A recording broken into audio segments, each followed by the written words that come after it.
but it really is something that they can look back on and say, you know what, at that time in my life, I did see that there was a change in my life, that there was a new, entering a new season, where it's not quite I'm mom and dad's little boy, but now I'm becoming a man. Welcome to the Strategic Families Podcast, where we challenge your family to be rooted in God's Word, energized with gospel-centered purpose, and activated on mission for His kingdom.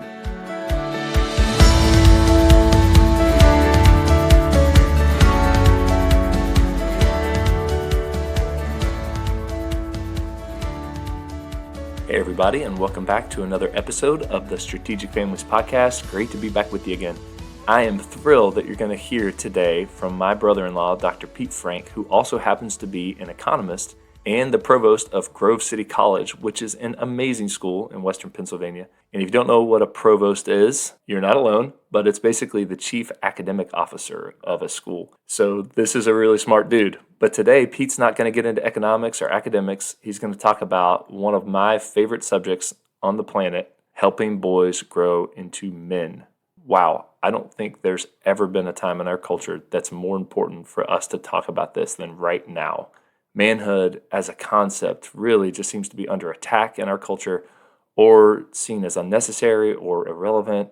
And I just love how Pete and his wife Amy stepped up with this amazing program called Gateway on the Journey to Manhood to provide clarity and purpose and energy to this idea of what it means to become a man. So this program is just awesome. I can say that from personal experience, and we're going to get into all of those details.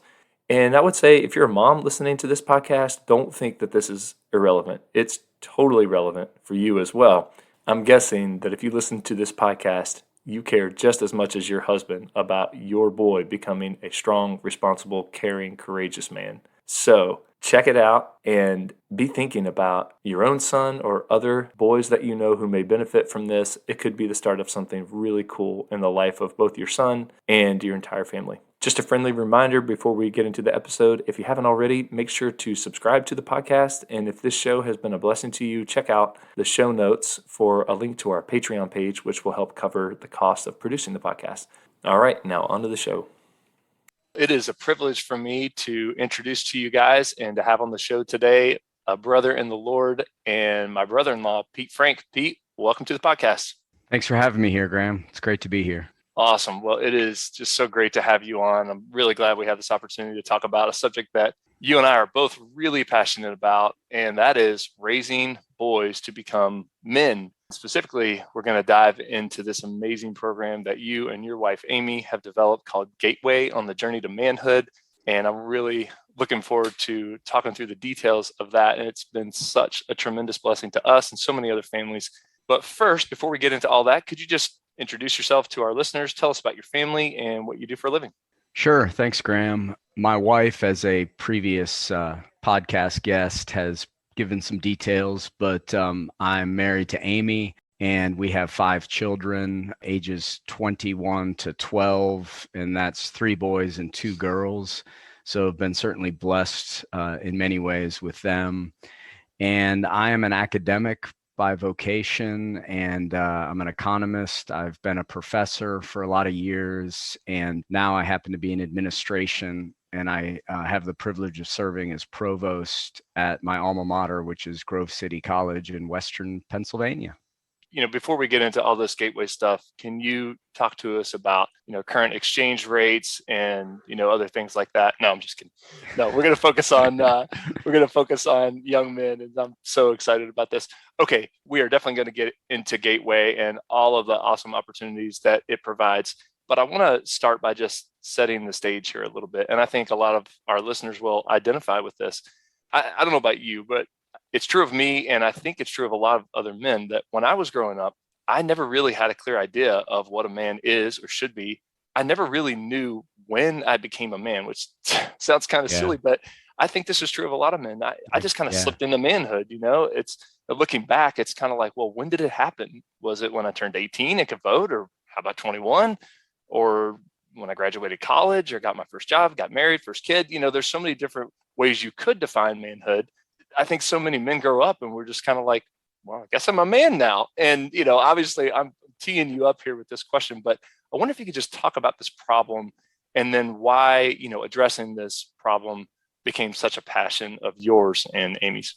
Yeah, it's a great question, Graham. And I think about this question from a lot of different lenses. I mean, of course, you and I growing up, where we saw manhood might have been in our community, in our parents, of course, and our father, if we had a father with us at home. But we didn't have, we certainly had television and these images of manhood on television, but we didn't have as much of bombardment of definition of these ideas or pictures of these ideas. There was the billboard with the Marlboro Man, and maybe we thought that was the right framework. The other thing that I had, and we can touch on this maybe even in future questions, but, I had a long history in Boy Scouts. And that, in many ways, at the time, was a pretty positive experience in my life. And it wasn't solely focused on, what does it mean to be a man? But it was a pretty significant emphasis. There was a clear delineation of what scouting meant for both young boys and young girls. And it was pretty clear. And I think, when I started to have children with Amy, she challenged me a lot in this area to think about, well, just like you said, Graham, what is your picture of manhood? Where did it come from? Because I didn't grow up, focused on the Lord, certainly went to church some, but didn't really take a lot of cues from my church experiences. This is, how I shape my identity is through what's taught and, what I might hear in the scripture. And so we realized early on that, boy, there's a lot of confusion out there. And we are entering into this stage of raising this young person who our firstborn was a boy. And boy, I was just, I felt ill prepared for the task, I guess, to put it lightly. And I felt like there was so much confusion going on, and it was increasing. It wasn't becoming more clear as I got older as a young parent, but much more muddy and much more difficult for people to discern, and wanted to make a change in how I raised my own children in putting some clear boundaries and definitions on these ideas. Yeah, that's awesome, especially how Amy was a catalyst for a lot of this. Praise the Lord for our wives. I Yeah, know for you agree with sure. that. Yeah, that's awesome. One thing that I've thought of as I was starting to get into Gateway with our son Titus, who's now 12, is that a lot of the conversations that we want to have as dads with our sons, a lot of them will happen organically just as we're going through life. But one of the things that I love about Gateway is that it provides focus and clarity and purpose and intention behind a lot of those conversations. We're not just relying on, well, I hope I remember all the things that I want to teach my son. It's like there's a curriculum, there is a program, there's a sort of a step-by-step way to do it. Okay, now we're going to get into Gateway. As I mentioned, full disclosure, my son Titus, who's now 12, we went through Gateway in 2020 and 2021 with 6 other amazing dads and sons, and it was just an incredible experience for us. So I'm not like an unbiased journalist here. I don't even pretend to be unbiased. I love this program, and anybody who's listening, I want them to catch a vision for what this could look like for their sons who are around this age. Okay, let's start with a snapshot of the program. Sure. 30,000 foot view. What is it? Then secondly, why has it been so valuable for your family, and what kind of fruit have you seen from going through it? Yeah, sure. And I'll just say, Graham, as a preface to that question, that I had a very loving father growing up. And I think, though, that one of the things that Amy saw early on as we began parenting is, a lot of the positives that I learned from my father carried forward. But also, my dad he and I didn't have that relationship where we talked about these types of things on a regular basis. And I think Amy saw that as maybe not necessarily a positive legacy from my childhood. And so, she really challenged me, let's develop a framework where you can have, just as you described, you can have conversations about what it means to be a man with your son, but you don't have to be all on your own on this. You can use a structure and a community that maybe we can help create, maybe we can help form. And so that's really the impetus. We started reading some books about how to raise boys, and not every book, you want to believe or follow every step, but pulled from, really 10 to 15 different resources about what does it mean to raise a boy. And so we read Raising a Modern Day Knight, and John Eldridge has written on this. There's an excellent author named Bob Schultz who's written about boyhood and beyond. And so we gathered all these resources. And then we said, let's put together a program that really focuses on developing character qualities within our boys that are biblically based, straight from the word. And then let's think through and work on what are the skills that boys should begin to learn now that are going to be really beneficial as men, practical, very, very concrete practical skills. And let's put this all together in a program where we can do it with other people, like you mentioned, in community, have some accountability, have some folks rally around us so that we're not kind of trying to raise our boys on an island. This is just one kind of program, one touch point, right? Where we can focus very intentionally on raising boys to be men and dovetail what goes on maybe in churches or in other community contexts, not saying that this is the only way, but this is just one of hopefully many ways in which our boys are growing up in a culture that maybe is very confusing and maybe is trying to define who men are and what it means to be a man very differently than what we believe the Bible teaches. And so that's why this became just so important. And that was the impetus for developing this overall framework. Yeah, that is excellent. Many of our listeners will be familiar with other programs that are out there for boys that are great. I thought it would be good to just sort of distinguish Gateway a little bit. And you've already talked about the structure. What would you say is different about Gateway, or what are some things that Gateway may offer to boys, young men, that some of these other programs just aren't really designed to address? I mean, I love that this program was developed by you, an Eagle Scout. So, and Boy Scouts has so many great benefits, but Gateway is a little bit different. Can you just talk about those Sure. differences real quick? Yeah, and I think the one of the big things is to say that, Boy Scouting today is just a lot different than it was when I was growing up. And that's really, one of the things that also encouraged us to develop a program that is just different. It's more condensed than Boy Scouting, at least as the way it's traditionally understood, which would span many years. But this is really a year intentional time for boys, 12 to 14 or in that range, to say, okay, this is one step in your journey to manhood, but we really want to mark it with a program that is, first, all the character qualities that we want to focus on are straight from the word, and we'll talk in a minute. We developed a framework out of a passage in Second Peter. And then it also, I think one of the other key things is it's really involving boys and their dads, like throughout. There's no kind of just boys time, really. It's really focused on boys and dads working together from the first meeting all the way through to the end. And then I think the other thing that maybe is a difference is, and we'll talk more about this, but we really try to mark this time with a beginning, with an end, and have clear, in some ways, a starting point, and then a ceremony to complete the program that is very, very well put together, involves the entire community. So the dads and boys go through the whole program together, but then at the end we celebrate with moms and grandparents and friends. And I think that's another thing that is a big part of this program. Maybe it's more unique than some, but it's essential, I think, to make this program really work well and have the meaning and intention that we hope it will have.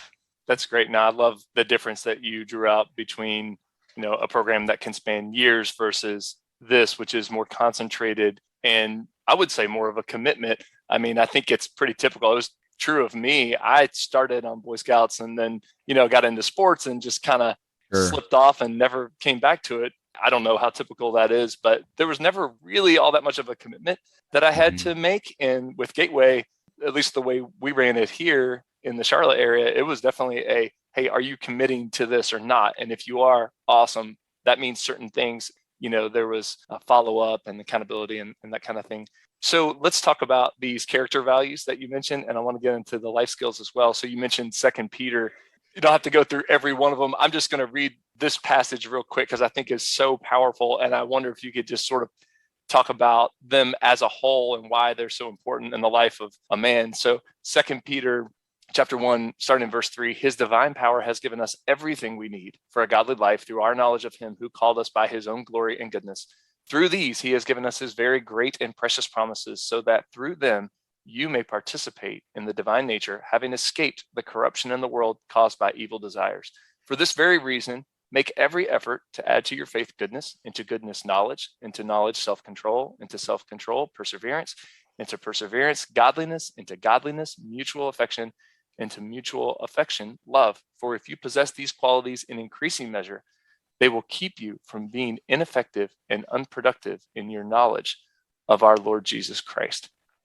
Wow, that is so powerful. That is so powerful. I love that you guys chose that passage. Can you talk about why you chose that passage and just, talk about as many of those character values as you would like or summarize them, but why are they collectively so important for this program? Yeah, it is such a powerful passage. And I think, it's first, obviously, this passage is speaking to all Christians, right? So we're not, trying to make some claim that these character traits are only to be followed or sought after by young boys or men. But, in our culture, it became clear as we were raising our son, who's now 21, and it's become, I think, even more clear today. We think about the last 8 years, that there's a couple really important linkages in this passage, and then those character traits or those points that Peter is saying, add these to your faith. It's like, wow, we're seeing such a dearth of these qualities in so much of our public discourse today. But the thing that I love so much about this passage is that, it's clear that his divine power has given us all we need. And Peter makes it clear, though, it's through our knowledge of him who called us. And so he goes on as he lists these categories or these character qualities to say, if you possess these and if you seek these, it'll keep you from being ineffective or unfruitful in the knowledge of our Lord. So he links that importance of knowing and doing these qualities. And, as you said, I don't have time probably to dig deeply into each one of these, but Amy and I really felt as we established this program that if we can raise young boys that had a clear understanding of what it means to be virtuous and talk about, what does that mean in our culture today, to live with, steadfastness or perseverance, to have self-control. I mean, what it seems like such a foreign idea, and for many folks today. And then also to know those ideas of brotherly love, brotherly affection, and love in general, and how to treat women and what does it mean to love different people, whether it's your parents or those around you. I mean, all those character qualities just felt like for us, boy, if we can just plant those seeds in our young men early on and continue again to foster them, to emphasize them, we're going to, at least lay the foundation that we hope will carry on throughout their entire lives. Yeah, I mean, as you and I both know, Graham, today, I mean, we see so much in our discourse at our schools, between folks, even in our churches. There's just not self-control. There's not any idea of how do we love, how do we disagree, but do so in a way that maintains, virtue. It's just one of those things that is so needed. And so we felt like this was just such a perfect foundational verse and set of verses to focus on with these young boys. Yeah, and one of the things that I love about the program, and I'm not sure if we've mentioned this yet, but there's a book that goes through these things. And I love how you guys have tied these character values to real steps that these boys / young men can take to think deeply about each of these character values and to see examples of it, whether it's in the media or someone that they already know and love. Sure. And to talk about it as a group. and in some cases to actually go out and do something that would demonstrate this. So it's not just a list of character values and like, hey, this is important, go work on it, as just an abstraction. You guys really dove into what these can and should look like in the life of a man. And I just love that. By the way, I think I'm starting the sentence, one of the things I love about Gateway. I think I've started that several times already, and I'm probably going to do it several more times. This is so amazing. I'm just full of joy over this program. It has just meant so much to our family. I can't help but talk that way. Okay, so we talked about the character values. Love that. And I also love how you guys tie that with life skills. So important in the life of a man. I mean, like you said, any person, but we're focused on men here. Can you talk about why you guys built life skills into the program and what some of those life skills are? Yeah, definitely. It's funny. You and I know of both in the situation where as you grow up, you get married, you buy your first home, all these things, you realize, boy, there's a lot more to this kind of living thing than just, going about your job on a day-to-day basis and how you spend your time from a hobby perspective. There's so many practical things that are so crucial for boys and eventually men to know. And so the skills that we mentioned or that we focus on in this program are those that somewhat a little bit come out of my experience with Boy Scouts, but also just felt like from my own experience watching my dad growing up, watching my father-in-law, and then, getting into my own life as a homeowner and as a husband, there was just so many things that it would be helpful to know, basic car maintenance as one example, to other skills related to how do you patch a hole in your drywall that eventually is going to happen because you're going to knock something into it. Thinking about some of these things can really help you maintain a home that's stable, can maintain other relationships in the community, that offering some of this expertise is a real benefit. And so the other key thing I guess we tried to do, Graham, is we tried to look into our community and look at the men that exist in our community, whether they're in our church or in our school or wherever, and say, what are those skills that those men have that maybe are really valuable? And so, for example, personal finance. We have a current program right now going on with my 12-year-old son. And one of the guys in the group, the boy and his dad, is a financial planner. And so he did a lesson just a few weeks ago to our group on just basic personal finance. I mean, and these are things that, I'm embarrassed to admit, I'm a college professor, but you can go through 4 years of college and know nothing about personal finance. It's just amazing. And so, we just felt like, it's not that hard to incorporate some real basic skills to set a foundation that may springboard into, lifelong learning, or maybe the learning will stop at that point, but at least it can expose these young boys to different things and different qualities that not only will help them build their character, but that will help them in very, very practical ways. And I guess I said it, but just to emphasize that it was such a blessing to first start this program and reach into the community. Some of the older men that, were empty nesters and that had so much talent and skills to offer, but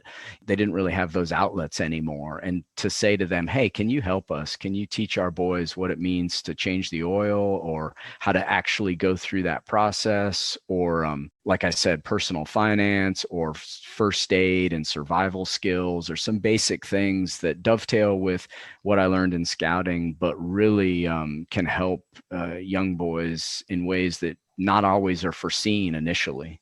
Man, that is so awesome. And I speak from personal experience on just the power of community that this program provides. Yeah, we brought in a couple of outside folks to help during our time. My father-in-law came and we did some house stuff together, which was fun. We had another guy, who was a friend of one of the dads in the group. He taught our boys about car maintenance. So we put a truck up on one of the lifts and we got under. He showed us all this stuff and it was just super cool. They learned so much. And, as you know, the dads learn a lot too. This is not just like you sit back and let the boys learn. We all learned, and it was so cool and so powerful. And then there's the community aspect of the group itself. I don't think I really saw that coming. I really wanted this for Titus. And for the other boys that were going through it, I didn't really see coming how powerful the community would be between us and our 7 dads and 7 sons. It was just so cool because one of the things, and I think you touched on this, for instance, I don't know anything about guns, hardly anything. I didn't grow up with them. I don't know much about safety with them. There were a couple of guys in our group that know a ton about it. And I love having the opportunity to look at my son and say, hey, I don't know about this, but those guys do. Listen to them, learn from them. And these are guys that I trust. And hopefully, by God's grace, there's something that I could teach their sons. And so you build this community and it helps usher in these boys / young men into the community of manhood and teaches them things like, hey, you don't have to have everything figured out, right? You can rely on other men. There's a healthy sort of interdependence in a healthy community. For us, it was kind of a byproduct. I didn't do it for that reason, but I love how powerful it was. So another thing that I wanted to cover with the program, because I love that you guys built this into it too, is the idea of a challenge coach. And this gets into accountability, which is so important in the life of, any person, and especially a young man, to know that, hey, when you commit to something in life, you're going to be called to account for that thing. I wonder if you could just talk about that idea of a challenge coach and how you've implemented it and why it's been important in the program. Yeah, sure. So for your listeners, briefly, Graham, just to say that the program is set up, we have a curriculum where you would get together with 7 or 8 or whatever number of boys and their dads on a monthly or maybe twice a month basis, and you would go through each meeting one of those character qualities that we talked about from 2 Peter, and then you'd also have either a dad or a member of the community talk to these young men about, like you said, gun safety or auto maintenance or finances. And in addition to that time, the boys are working outside of that on these skills. They're working on either practical skills or there's lessons, question and answers, verses to memorize related to the character qualities. And so a challenge coach comes in, and it's not necessarily your own father, but it's another layer of accountability that comes in and says to each boy in the group, show me what you've done since the last time we've met. And, they go through the lessons in the curriculum, and the boys would recite a verse if that's part of the lesson to the challenge coach, or ask the challenge coach to sign off on other assignments. And again, this provides another layer of accountability in addition to your father who's at home, who's also encouraging you and hopefully working with you through the curriculum. And there's a couple different iterations that we've gone through in terms of how we've used the challenge coach. When I did this with my first son, we paired up each boy with another father in the group, but not his own father. And there was a layer of accountability there. In the current group I'm running here up in Pennsylvania, we have one dad who's designated as the challenge coach, who he meets with the boys each week just for 10 or 15 minutes and asks them to, if there's anything he could sign off on, again, hold them accountable. And I hope it doesn't sound too much like, classroom assignment, school type stuff. I mean, there's obviously not pressure, only the pressure I think that the boys internally have to really say, hey, I'm going to take this seriously. And that's how we try to frame the program, that this is not something that you should do because you feel burdened by it, but you should be excited about what we're trying to accomplish throughout this program.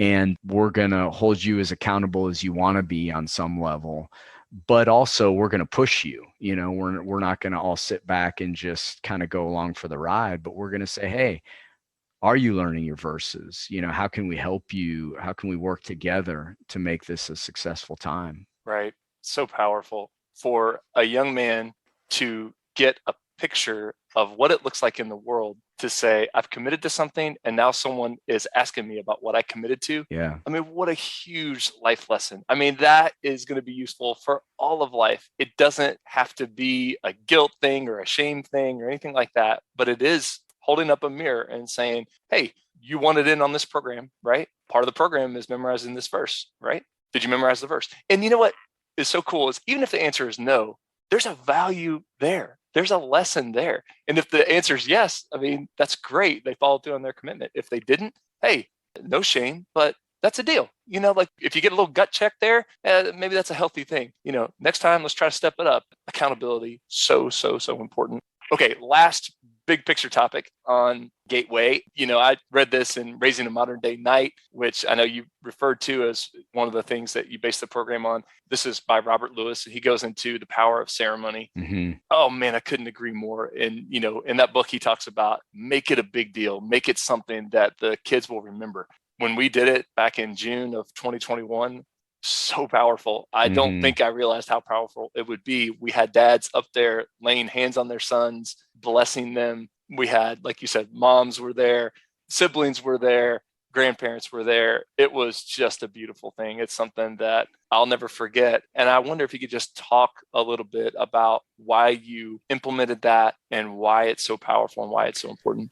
Yeah, it's a great question. I think, Graham, you hit on it maybe a little bit earlier in our conversation where, you grew up and a lot of us probably grew up and, is there ever a time where, okay, now I'm a man, is that just kind of happened? Does it evolve? Is it really fluid?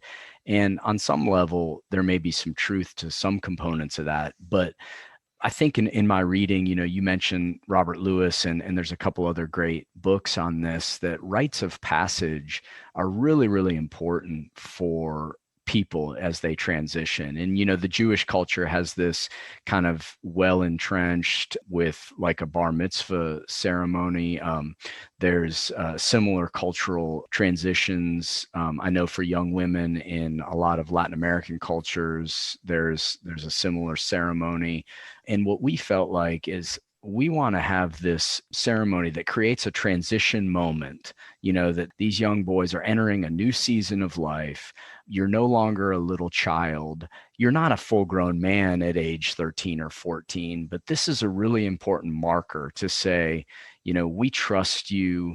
We are putting more responsibility on you. And with that responsibility comes, some benefits and some privileges, but also it's weighty to some degree. And so the ceremony creates a little bit of that weightiness, but it's a very, very positive event. Like you said, I mean, we really want to celebrate what we've done the past year, where we've gone in terms of developing some of these character traits and these skills.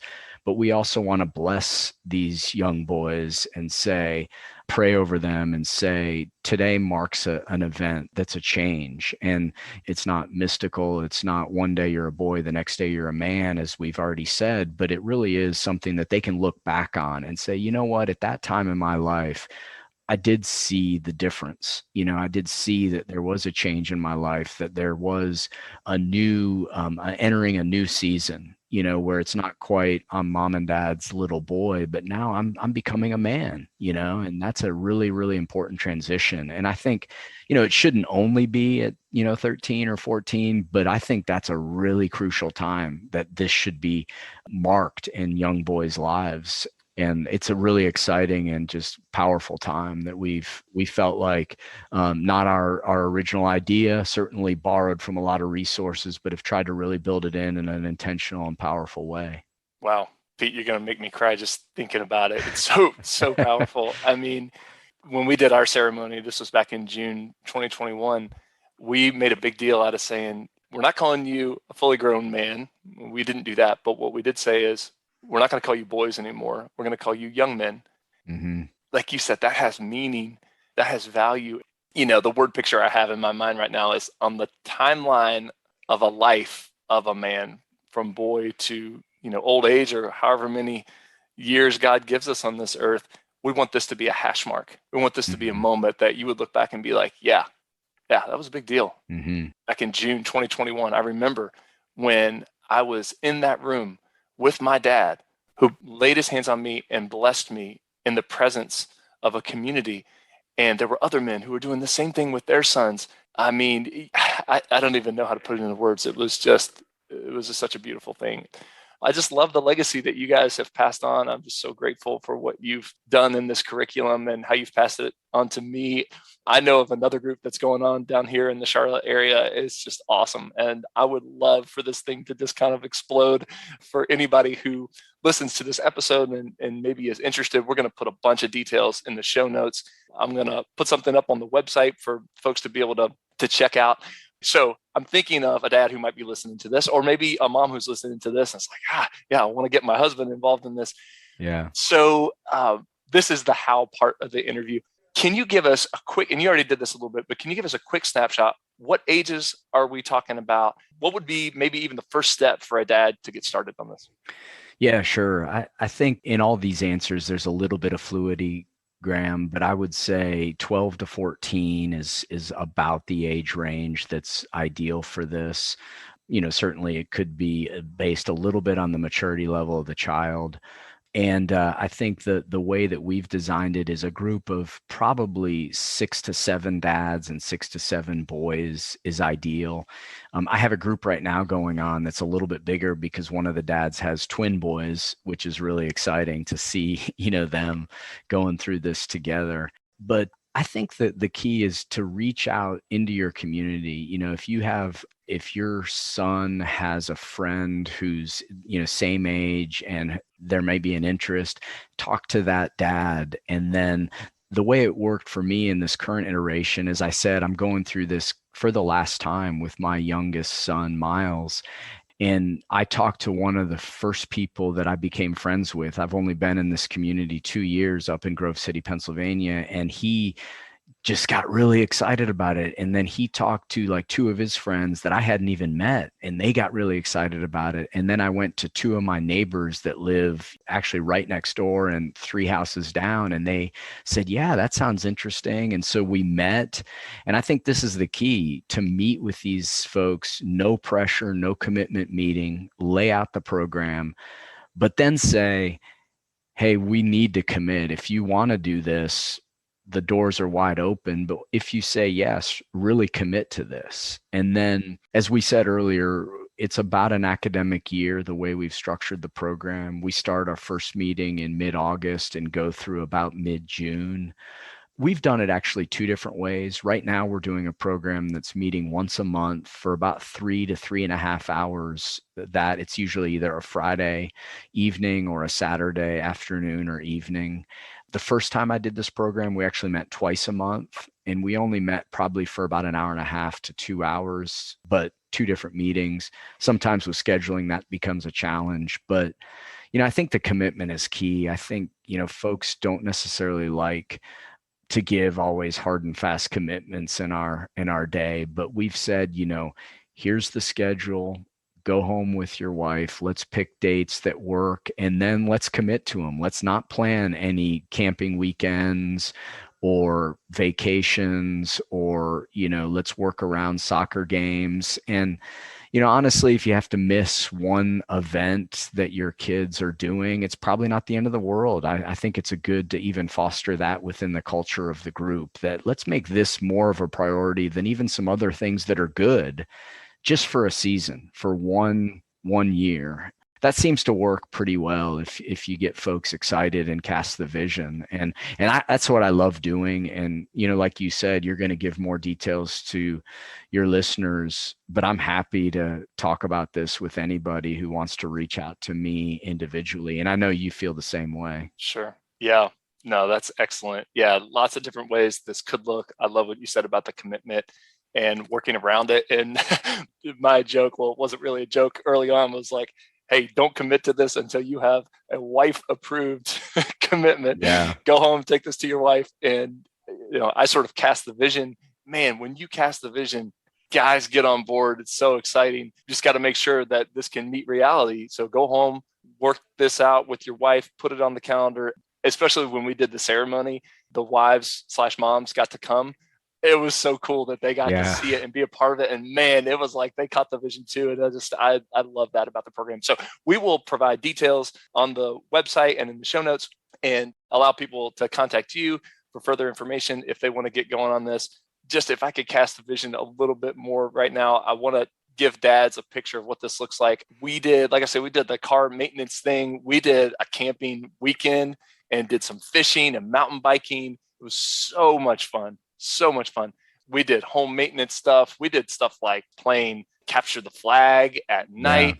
We did, chopping wood, making a fire, just so many cool things. Oh, we had an entire day, like basically a full day where we went to one of our guys had some property and we did some shooting and we put tannerite in a pumpkin and blew it up. And it was like all the dads just like turned into 12-year-old boys. It was so exciting.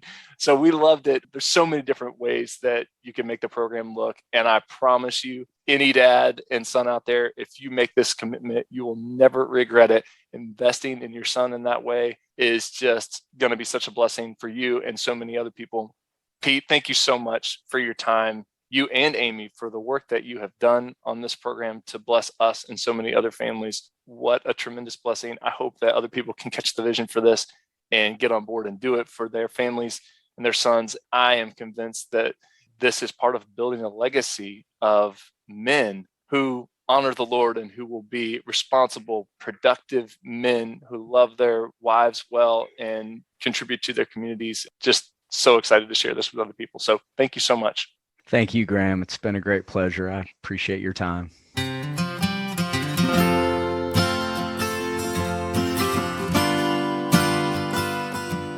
Pete, you are a man among men. So thankful for you, brother, and what you and Amy have done with this program. And I love that you guys didn't just write it. You've actually lived it with your sons and have made such a kingdom impact for your own family and others like ours.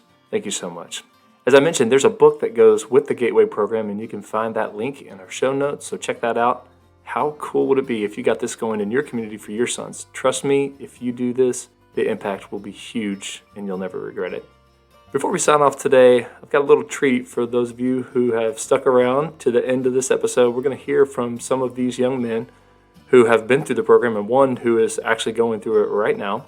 I asked them to give us a soundbite on Gateway, so you'll hear clips from Colson Frank, Jack Hagan, Strider Frank, Titus Clark, Sam Smart, and Miles Frank. I went through the Gateway program a couple years ago, and one of the things I really liked about it was that I got to learn practical things and virtues with friends and from people who I really looked up to. I loved Gateway because it was a chance to make friends with other Christian guys, and I think that some of the relationships that were made at Gateway will last our entire lives. As I reflect 10 years removed from the Gateway program, I realize that there are many life skills that most boys don't have formal instruction on, such as changing a tire or skills with financial literacy. I love Gateway and all of its virtues and the hands-on learning skills. Gateway was such an influential force in my journey to becoming a godly man. Gateway has been a really fun and enjoyable experience for me because I got to learn a lot about what it means to be a godly young man, and we read a lot of good books and did some fun activities with some friends and my dad, and I really enjoyed it, and I felt like I learned a lot about following God as a young man, and we got to do a lot of cool things together, and it was a really enjoyable experience, and if I could do it again, I definitely would. As a proud participant in the Gateway program, I have learned that Gateway is simply a staircase, an elevator ride, if you will. It connects the first floor of boyhood to the second floor of manhood. Miles, he's got his own YouTube channel, which will probably not surprise you. Well, be sure to check out our next episode, an interview with Dr. Jennifer Thomas, who's going to teach us all about good apologies, such an important part of healthy relationships within our homes. So you won't want to miss that. Check us out on strategicfamilies.com. As always, we would love to hear from you on how you're building a strategic family that honors Christ and how you're helping your kids grow in courage and godliness. All right, thanks for listening, and we'll see you next time.